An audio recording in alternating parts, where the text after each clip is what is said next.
when a Venda child is born, within three days, he or she must be initiated, or he must be, the ancestors must know that the child is born. It may so happen that that child, after 3, 4, 5 days, will cry. And then in that sense, that child will be looking for a name. And he will be given an ancestral name. And then when he has to go to initiation school, he must let the ancestors know all the whereabouts of that child must be known to the ancestors. And you do that by snuffing, or what do you call that system when you say pasha? They must pasha for her or him, so that when he grows up, he must know where he comes from. If he has been given an ancestral name, that child is very proud about it, because he knows where he comes from. And then all stages of life, say he's going to the initiation school as a man or a woman, the ancestors must know through snuffing. Then the ancestors must be communicated to that this child is now going here and here and here, so that they must support him or her. And then I've spoken about initiation, which is that rite of passage. We have got 3 types of rite of passage, 1, 2, 3, for both girls and boys. And the final one is that snake dance. Snake dance is where a boy will be taught how to be a man, and a girl be taught how to be a woman, or a mother to be. So from there, when that child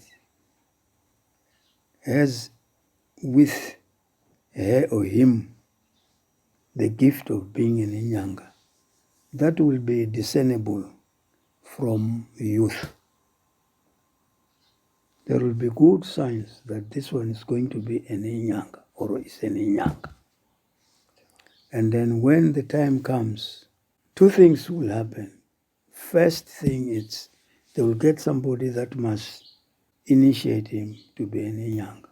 They, the ancestors, must have accepted him into that world, that spiritual world, or that inyanga world. This inyanga, according to Venda tradition, it's an intuition. It doesn't just come. You are given, you are gifted, it's a gift. The person that will be teaching that child, being a boy or a girl, to be an inyanga, will just open the way. Opening the way, I mean that child will be taught how to divine the bones. That diviner, or that person who is teaching that child to be a diviner, will not teach him everything. Most of the things that will come out to that child to be taught they will be intuitionally, it will be automatic. The main thing is to know the names of those bones, and then he will be able to interpret them. And interpreting them, it depends on the spirit that will have dwelt in him, because he can't say of things he doesn't know. He must be guided by the spirit. And when they teach them that bones, they say we are cooking for him, the winyanga, because those bones, they will require, say a hen or a cock to cook with those bones, and then they put meat inside. so that these bones must be within the veins of his blood. It must not just be knowledge. It cannot just be knowledge, because knowledge you will forget. So that one, if it is inside, in your blood veins, will never disappear the rest of your life. That's why a Venda Inyanga will divine until doomsday, because he will not have borrowed anything from anywhere. He must interpret those bones according to how he was taught, guided by his spirit. And thereafter, the process is complete. Usually it must be 5 days if the person is gifted.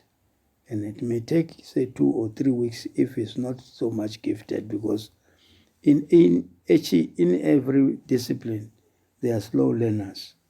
So after the bones, the person will be taught medicines.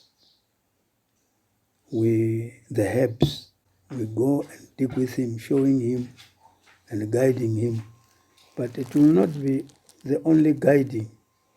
So in each of this case, I'm trying to illustrate, the ancestors must be there. They must be told. You are told in each and everything that you're doing, so that they must stay with you, guide you, and direct you. We are guided by the Spirit. And then it's not necessary to invoke the Spirit, because other people would say they first invoke the Spirit. No. That Spirit, by being given at birth, it stays with that person. That's why I say it is intrinsic. So it's not, if a person has got unyanga, they are good signs. And then that person, the tutor, cannot suffer teaching that person how to divine and how to heal. Yes, there are some cases where you need spiritual healing of the person that is coming. You do that through the interviews. And how you interview that person, that which is supposed to be a patient, it will automatically come from the person that is curing that spirit. And in most cases, we find that that spirit is not at rest. And then we prescribe the rituals to be followed. You will be applying certain rules. You will also be applying certain herbs. Then that spirit will be at home. Once that spirit is satisfied, if the disease is chronic, it will heal automatically. So it is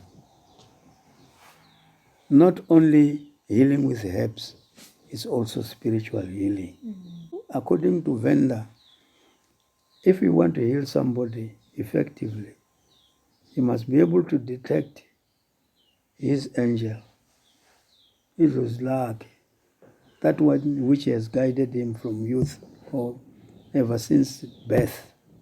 You must be able to detect that one, and then you tell his parents or her parents that you go and perform this ritual before you even administer these herbs. Because if you don't do that, that spirit or his ancestor will never accept it. So in Venda we have got a saying that it is my inyanga and my ancestor that must heal me. So we dependent on the guidance of the spirit.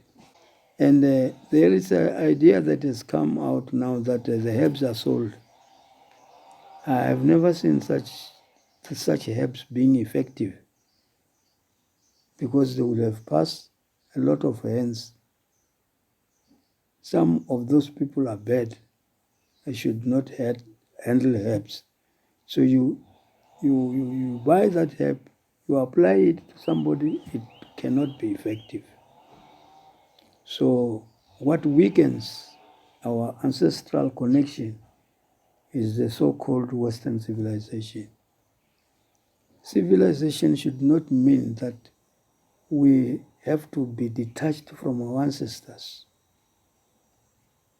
It's a fallacy. It's enslavement that to do. Because today people no longer are original. They want to mimic everything from the West, which is very wrong. The medical doctors will use these herbs and then they make it a pill, and there's no difference. The only difference is that our herbs are original and they've got that full power. The herb alone cannot cure somebody according to our system of healing. It must be the herb together with the guardian or to the guiding spirit of the nyanga and of the client. Both must be in agreement that this person should be healed. So it cannot be simply a Faraday thing. Somebody dug it, you don't know under what circumstances. The main thing is to help people, not to commercialize it. You see, in the commercial world, whether a thing is effective or not, the main thing is to sell. And the main thing is for people to buy, whether it is effective or not. And that has marred the practice of healing. You become corrupt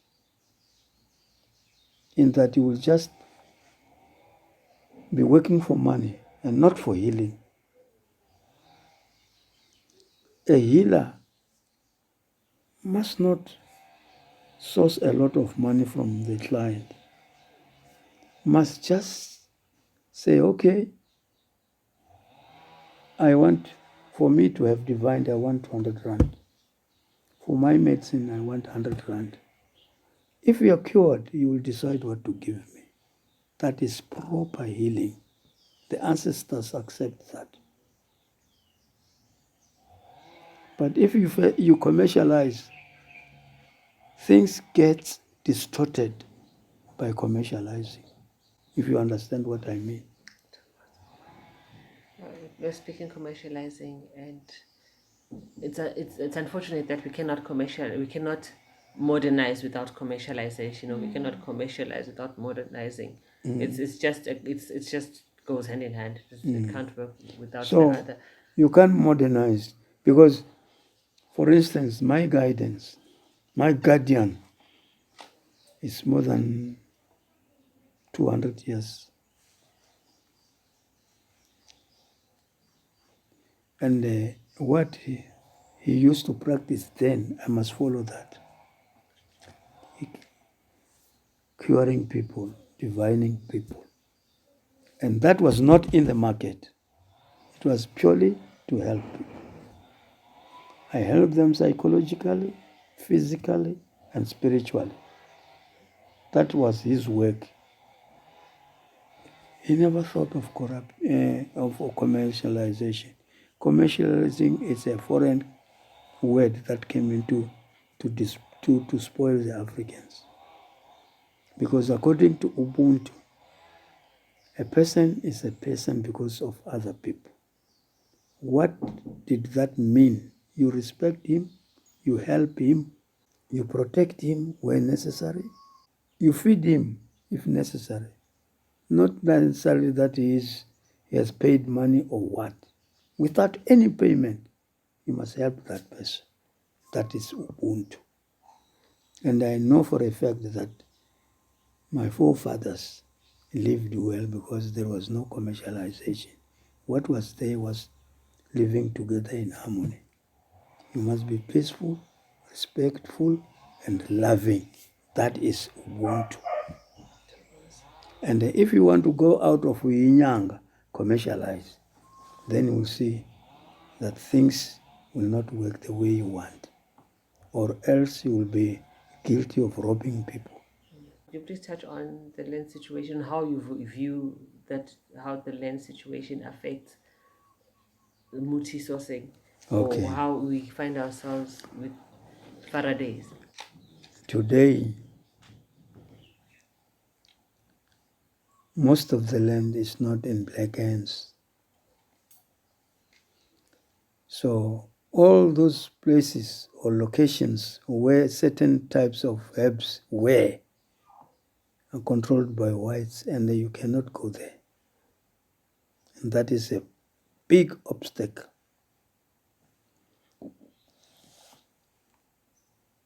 You will find that herbs are similar, but they are herbs that comes from a certain type of location or a certain place, and they look similar to one that you will find somewhere, not in that particular place. According to Venda, you must source that herb where you are directed to go and get it. It's not every place that you will get that particular herb. So the difficulty comes now when that person does not own that place, and that place is forbidden. And the forbidden land does not belong to a black man. Even if I buy a farm, it will never accommodate all the herbs. Herbs are found in different locations. You locate it, say 100 kilometers from here. At that particular spot, here in Venda, we have got herbs that can only be found at that place only. The very fact that land was usurped from the hands of a black man is pathetic, in that we no longer access what we want from that land. What does government know about my spirituality? Nothing. So the question of licensing, it's irrelevant to me. You never taught me how to source my herbs. You never taught me how to divine. What are you licensing me for? Just so that licensing you to hold the drug, to hold the herbs, sorry, to actually even have it in your ndumba. Now you need But a license. that alone, that is a foreign concept and enslaving concept, because you can't demand a license from a person that you never taught anything to do. What licensing? The herbs are natural. They don't belong to government. They belong to themselves. Which means I would make money if people come to dig herbs there. And that is not compatible to natural practice. It's not compatible to Ubuntu, because that is an imported Western idea. It's not relevant to Africa. And then, unfortunately, the government that we have is a replacement of the system from white to black, the very same system. The system of government we have is irrelevant to Africa. That's why nobody can be able to say we're living in harmony today, because we have borrowed the system of government. The Mahoshi that formed the ANC were very particular about it. They wanted their land because the land was then theirs. And then if the land belongs to the Hoshi, it means it belongs to the people. Now it's no longer. So that is perpetual enslavement.